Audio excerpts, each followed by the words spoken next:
안녕하세요. 공무원했던 사람입니다. 오늘은 일단 지난 시간에 말씀드렸듯이 독해 문제 풀이 시간을 가져볼 텐데요. 일단 영상 시작하기 앞서 오늘 목 상태가 별로 좋지 않은 점 양해 부탁드립니다. 오늘 소개할 문제풀이 과목은 국어 비문학과 영어 독해입니다. 둘을 왜 같이 하냐면 문제풀이 논리 자체가 결국 동일하기 때문인데요. 시험장에서 이 문제는 어떻게 풀면 좋을까 고민됐던 분이 계시다면 이 영상을 통해서 해답을 어느 정도는 찾을 수 있을 겁니다. 총 3번에 걸쳐서 올릴 건데요. 첫 번째는 오늘 소개해드릴 내용 일치 유형이고, 두 번째는 중심 내용, 주제, 제목, 빈칸 추론, 그리고 세 번째는 가나다, ABC 순서 맞추기, 그리고 끼워 넣기 유형입니다. 글의 흐름에 맞지 않는 것을 찾는 순수 독해력 문제나 생활 영어 같은 사실상 암기 문제 같은 잔잔바리는 제외했습니다. 제가 국어 비문학 그리고 영어 독해 문제를 세 유형으로 나눈 건 접근 방식도 크게 세 가지로 나뉘기 때문인데요. 바로 선지부터 읽는 것, 본문부터 읽는 것, 그리고 좀 기술이 필요한 것, 이 세 가지입니다. 오늘은 선지부터 읽는 내용 일치 유형을 다뤄보겠습니다. 풀이법은 심플한데요. 선지 1번부터 읽으면서 본문에서 해당하는 내용을 찾고 맞고 틀리고를 판단하시면 됩니다. 별거 없죠? 말은 참 쉽고요. 근데 이게 다예요. 뭐 특별한 게 있을 리가 없어요.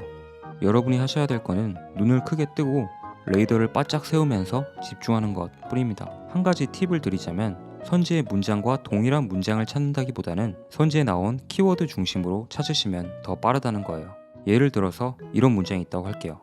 과학혁명 이전 시기에는 천동설이 정설로 받아들여졌다. 이런 선지가 있으면 본문에서 정확히 일치하는 문장을 찾는 게 아니라 과학혁명 이전, 천동설 이 두 키워드를 찾는 거죠. 그리고 그 두 키워드가 붙어있는 문장들을 읽어보시면 됩니다.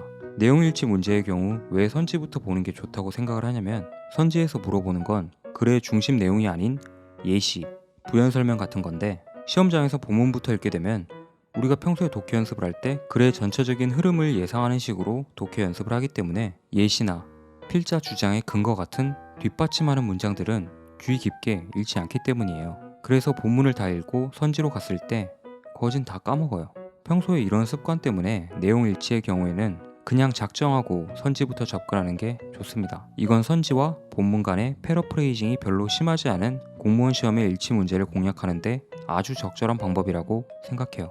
저도 오랜만에 문제를 보면서 마치 어제도 그렇게 풀었던 것처럼 아주 자연스럽게 그런 방식으로 풀었고요. 오늘 영상에서는 국어 5문제, 영어 3문제를 다룰 건데요. 왜 영어는 적게 할까요? 적게 나오고 풀이가 단순해서요. 왜 단순한지는 풀이할 때 보시면 알게 되실 거예요. 잡소리가 길었는데 국어부터 빨리 풀어보도록 하겠습니다. 네, 문제풀이 시작해 보겠습니다. 일단 1번 선지부터 키워드를 체크해보죠. 과학혁명 이전 시기, 천동설. 본문에서 확인해보죠. 과학혁명 이전, 이렇게 찾으세요. 내려오면서 찾는 중입니다. 천동설. 정설로 자리 잡고 있었다. 맞네. 2번, 프톨레마이오스의 주전화는 지동설을 지지. 프톨레마이오스 찾으세요. 프톨레마이오스. 어디 내려오면서 이렇게 찾으세요. 천동설. 프톨레마이오스 천동설인데 그러난가? 그래서네. 주전원을 따라 주장하였다. 천동설인데? 답은 2번. 넘어가요. 3, 4번이 궁금하지만 넘어갑니다. 자, 두 번째 문제. 적절하지 않은 걸 고르는 문제네요. 1번 아동의 권리에 대한 인식. 근대 이후. 찾아보겠습니다. 위에서부터 찾아가요. 전근대 사회 아동의 권리에 대한 인식이 존재하지 않았다. 아동의 권리에 대한 인식은 근대 이후에 형성되었다. 맞네요. 2번 아동권리헌장은 아동권리협약을 토대로 만들어졌다. 아동권리헌장과 아동권리협약을 찾습니다. 아동권리협약 나왔네요. 아동권리헌장도 붙어 있습니다. 토대로 만들어졌다? 우리나라에선 이를 토대로 아동권리헌장 9개항을 만들었다. 이가 뭐죠? 아동권리협약이네요. 아동권리협약을 토대로 아동권리헌장이 만들어졌다. 맞네요. 3번 얘네에는 아동의 발달에 대한 내용이 들어가 있다. 아동 권리에 관한 제네바 선언. 위에서부터 찾아주시면 돼요. 아동 권리에 관한 제네바 선언. 여기에는 설명이 나오네요. 이제 정상적인 발달을 위해 필요한 조건, 아동의 발달 에 맞고요. 아동 권리협약. 그러나 아동 권리협약은 여기밖에 내용이 없죠. 근데 뭐 별로 추가된 내용이 없어요. 애매한데? 맞는 것 같은데요. 처음에 나온 거에도 들어있었고 그 다음에도 뭐 별로여가지고 새로 만든 게 아동 권리 협약이잖아요. 근데 이거를 토대로 만든 게 아동 권리 헌장이고, 그렇기 때문에 대충 들어가 있을 것 같은데 애매해요. 물음표를 때려놓겠습니다. 맞는 것 같긴 해요. 그리고 이제 4번. 아동 권리에 관한 제네바 선언은 아동을 적극적인 권리의 주체로 인식했다. 뭐 진전된 성과를 이루었다. 이거 나와 있는데 적극적인 권리의 주체를 인식했나요? 여기 보면 아동 권리에 관한 제네바 선언이 여기 있죠. 이거에 대한 내용이 여기서부터 이렇게 나왔는데, 그러나가 나왔죠. 그러나가 나오면서 적극적인 권리의 주체로 인식되지는 않았다라는 말이 떡하게 되네요. 답은 4번. 3번이 애매했지만 4번이 확실히 아니기 때문에 정답은 4번이죠. 다음은 적절한 것을 고르는 문제입니다. 왜 여기다가 있냐면 너무 본문이 너무 길어서 여기다 사진을 넣으니까 찡기더라고요. 그래서 따로 뺐습니다. 자, 문화의 전파 기제는 밈 이론보다 의사소통 이론으로 설명하는 것이 적절하다. 키워드가 3개네요. 문화의 전파 기제. 위에서부터 찾아줍니다. 전파되는 기제. 밈. 그리고 의사소통 이론을 찾아야겠죠. 문화의 전파의 기제를 설명하는 이론으론 의사소통 이론. 이거네? 정답인 것 같은데요? 여러분 시험장에서는 바로 나오면은 그냥 환호하시고 정답 체크하시고 세모를 치고 넘어가는 게 좋습니다. 여러분 지금 영상을 멈춰보시고 읽어보시면 2, 3, 4번이 다 아닌 걸 확인할 수 있거든요. 시험장에서는 시간이 만약에 굉장히 많은 편이 아니라면 세모를 치고 정답을 적어놓고 넘어가는 게 좋습니다. 근데 이건 사실 맞다고 하고 그냥 넘어가도 되죠. 그냥 말이 그대로 있잖아요.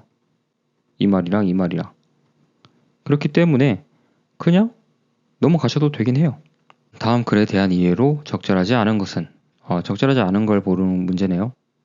A시에 있는 학교에 만 19세 미만 재학생, 청소년 의회 교실에 참여할 수 있는 대상. 크게 3가지로 볼 수 있겠죠. A시 나왔고 청소년 의회 교실.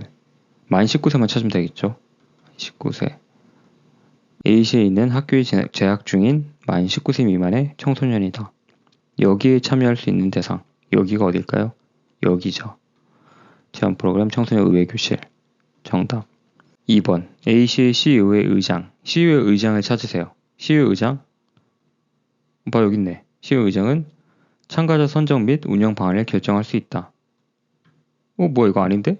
틀린 건가? 라고 할 뻔했는데 시의회 의장은 운영 방안을 결정할 수 있고 운영 방안에는 이것도 있고 이것도 포함돼요. 민주시민의 소양과 관련된 교육 내용을 결정할 수 있다. 맞는 내용입니다. 3번. 또 시의회 의장이 나왔죠. 본회의장 시설 사용. 본회의장 시설을 찾습니다. 본회의장 시설. 붙어있네. 시험 시설 사용이 가능하도록 지원할 수 있다? 지원해 주었다? 틀렸네 이 새끼. 하고 정답을 3번으로 치고 넘어갑니다. 이렇게 넘어갔을 때 여러분들 이 문제를 보신 분들이 있을 수도 있겠지만 그냥 넘어가면은 틀리거든요. 왜냐면 정답이 4번이에요. 왜냐하면 뒤에 보시면 최근 A씨는 본회의장에서 운영하였다 라고 나와 있어요. 지원할 수 있다고 하고 실제로 최근 A씨에서 운영을 했다잖아요. 본회의장에서. 그러면 지원해 주었다는 얘기죠. 조례에서 지원해 줄 수 있는데 거기서 행사를 했으니까 지원을 해줬으니까 쓸 수 있는 거 아니에요? 그렇기 때문에 이게 맞는 선지가 돼요. 그러면 4번 선지를 다시 볼까요? 올해 청소년 의회 교실은 의원 선서, 조례안 상정 이 순서대로 진행되었다. 의원 선서를 한 후 자유 발언 시간을 가져고 조례안을 상정, 찬반 토론. 볼까요? 의원 선서, 자유 발언이 먼저 와야 되는데 조례안 상정이 왔네요. 대놓고 틀렸네. 바로 정답이 4번으로 수정이 됩니다. 이게 만약에 시험 시간이 좀 넉넉해서 돌아올 수 있는 여유가 있다면 이런 데서 답을 수정할 수 있는 거죠. 근데 저 같으면 시험장에서 3번까지 읽었다면 그냥 4번까지도 읽었을 것 같긴 해요. 각자 가지신 깡대로 문제를 풀어주시면 될 것 같습니다. 이거는 지방직 7급 20번 문제인데요. 이 문제를 왜 가지고 왔냐면 그 강사분들이 추론 유형으로 분류를 하고 계시더라고요. 근데 많은 분들이 추론 유형을 좀 걱정하시고 두려워하시는 분들이 계시는 것 같은데 근데 이 지방직 7급 20번에 출제된 이 길고 긴 문제를 보시고 이 문제가 과연 추론 문제인가? 그리고 이게 추론 문제라면 우리는 이걸 두려워하는 게 맞는 걸까를 고민을 해보시면 될 것 같습니다. 기획부터 볼게요. 자기중심적 언어의 단계 전에 A는 의사소통 행위가 이루어지지 않는 것으로 B는 이루어지는 것으로 본다. A와 B의 대립구도로 글이 전개가 되고 있나 보죠. 자기중심적 언어, 의사소통 행위 찾습니다.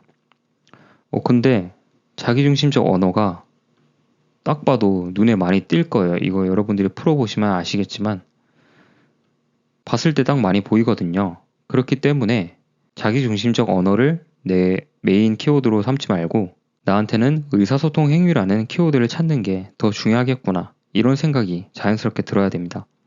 그래서 찾다 보면 이렇게 막 위에서 내려 찾아요. 찾다 보면 여기 나오는 게 알 수 있죠. 여기 의사소통 행위가 나오는데 이제 이 문장을 읽어봅니다. 자신과 대상 세계를 구분하지 못하면 의사소통 행위가 불가능하므로 A는 이 단계의 I가 보여주는 타인과의 상호작용을 의사소통 행위가 아니라고 주장한다. 이 단계가 뭔데? 이 단계가 뭔데? 위에를 읽어보면 자기중심적 언어의 전 단계에 대한 서로 다른 생각. A는 의사소통 행위가 아니라고 주장해. 무슨 단계? 자기중심적 언어의 전 단계에 이루어지는 모시기가 아니라고 판단을 하네요. 반면 B의 경우 출생 이후 2세까지의 상호작용을 의사소통 행위로 판단한다. 자기중심적 언어의 전 단계. 출생 이후 2세까지의 언어를 자기중심적 언어의 전 단계로 구분을 하나 보네요. 근데 A는 의사소통 행위가 이루어지지 않는 것으로 B는 이루어지는 것으로 보고 있죠. 동그라미를 칩니다. 니은 A는 자기중심적 언어가 학령이 되면 없어지는 것으로 보는 반면 B는 없어지지 않는 것으로 본다. 말씀드렸다시피 자기중심적 언어는 엄청 많이 나오죠. 근데 학령은 몰라요. 그러니까 우리는 학령을 찾습니다. 위에서부터 이렇게 찾아 내려가다 보면 학령이 나왔네요. 학령 볼까요? 8세기에 학령이 되면서 자기중심적 언어는 소멸하고 사회적 언어의 단계로 진입한다고 주장. 누가? A가. A는 학령이 되면 자기중심적 언어가 소멸한다고 했어요. 맞아요. B는 어땠을까요? B. 뭐 학령 이런 거 얘기해요. B는 학령이 되면서 소멸하는 게 아니라 학령이 되면서 소멸하는 게 아니다. 자기중심적 언어가 학령이 되면서 소멸하는 게 아니다. B는 없어지지 않는 것으로 보죠. 니은도 맞는 얘기네요. 그러면 이제 선지를 봤을 때 기분이 좋은 요소가 있는지 볼게요. 기획 삭제. 기획이 없으니까. 2개네요. 결국 디귿을 읽어야지 해결되는 문제네요. 별로 좋지는 않습니다. 기분이. 그럼 일단 다시 이제 돌아와서 디귿을 풀도록 할게요. A와 B는 사회적 언어의 단계로 진입하는 시기에 대해 견해를 달리한다. 사회적 언어의 단계로 진입 찾아보죠. A는 사회적 언어의 단계로 A는 8세경에 학령이 되면서 자기중심 언어를 소멸하고 사회적 언어 단계로 진입. A는 8세경.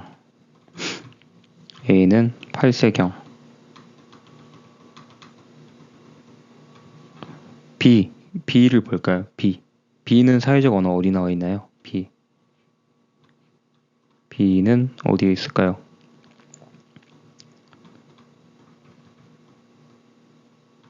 반면 B의 경우 사회적 언어를 통해 수행된다. 출생 이후 약 2세까지의 상호작용을 의사소통 행위로 판단한다. 상호작용의 일정으로 그러면 A는 학령이 되면서 사회적 언어의 단계로 진입을 하는데 B는 출생 이후 약 2세까지 의사소통 행위로 판단을 하고 그때 의사소통 행위가 사회적 언어를 통해 수행한다고 보고 있죠. 그러니까 B는 출생 이후 2세까지 다 포함한다고 이때까지 의사소통을 사회적 언어로 보는 거죠. 그렇기 때문에 견해를 달리하고 있네요. 디귿도 맞는 말입니다. 정답은 4번. 네, 이렇게 국어를 끝냈는데요. 저도 사실 이거 보시면 아시겠지만 되게 멋탱이가 없이 설명을 했잖아요. 근데 여러분들이 실제 시험장에서 취할 수 있는 행동이 과연 몇 가지가 있을까 생각을 해보시면 제가 이렇게 풀이를 했던 것이 정말 솔직하게 여러분께 제 풀이를 말씀드린 거라고 느끼실 거예요. 저도 멋있게 설명하면 설명할 수 있어요. 예를 들어 방금 보신 지문 같은 경우도 A와 B를 비교하는 질문이네요 하면서 글을 멋있게 읽고 자, 이랬으니까 기역이 맞아요, 틀려요? 맞죠? 니은이 맞아요, 틀려요? 맞죠? 이런 식으로 좀 멋있게 설명을 할 수도 있는데요. 근데 저는 실제 시험장에서 그렇게 문제를 풀지 않았어요. 방금 보여드린 그런 스타일대로 문제를 풀었거든요. 그렇다 보니까 여러분한테는 그렇게 설명을 드릴 수밖에 없어요. 멋있게 설명하는 거, 그거는 제가 다음 시간인 주제 문제, 빈칸 추론, 중심 내용, 제목 정하기 이런 문제들을 풀이하는 과정에서 보여드릴 거예요. 그거는 좀 간지가 날 수 있습니다. 네. 이제 영어를 볼 건데요. 영어는 더 구조가 단순해요. 영어는 1번부터 4번까지의 순서가 본문 배열 순서와 동일합니다. 그러니까 1번에 있는 내용은 본문 위쪽에 있고요. 4번에 있는 내용은 이 아래쪽에 있어요. 그렇기 때문에 1번부터 차차 읽어보시면 됩니다. 1번 볼게요. 대다수의 미국인들은 콜린을 잘 먹지 않고 있어요. 위에서부터 대충 찾습니다. 시동 걸죠. 쇼킹, 90%가 90%의 미국인들이 콜린을 제대로 먹지 않고 있어요. 맞네요. 두 번째, 콜린 is essential nutrient. 콜린 is essential to health at ages and stages for brain development. critical for brain development. 맞네요. 3번, 리버나 리마빈 같은 음식은 콜린의 좋은 원천이다. 그러니까 콜린이 많이 들었단 얘기죠.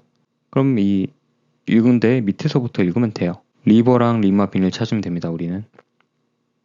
리버, 리마빈 나왔네요.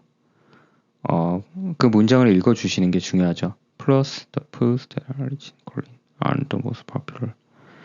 콜린이 많이 든 음식은 인기가 좆도 없어요. 콜린이 많이 든 음식, 많이 든 음식, 인기가 없어요. 인기가 없다는 말이지 많이 안 들었다고 안 했잖아요. 정답은 3번이 아니라 3번도 맞습니다. 4번, 콜린의 중요성은 강조되었어요. 90년대 후반부터 미국에서. 밑에 있습니다. 내용은 분명히. There isn't enough awareness. 각이 나오죠. 충분한 인지가 없었어요. 충분한 인식이 없었다고 하네요. about 콜린. even among because 전문가들 사이에서도 왜냐? 데이터를 리뷰를 안 했고 정책을 세운 게 없기 때문에 90년대 후반부터 정책을 세운 게 없기 때문에 관심이 별로 없었어요. 네. 강조된 적이 없죠. 4번. 다음 문제입니다. Children are frequently sent in many Catholic countries. 카톨릭 컨트리에서는 이름을 많이 딴대요. 성인의 이름을. Catholic countries often name saints. 맞네요. Some African children. 아프리카를 찾으세요. 아프리카를 이렇게 내려가면서 찾으세요. 아프리카? 아돌프네. 네, 아돌프였네요.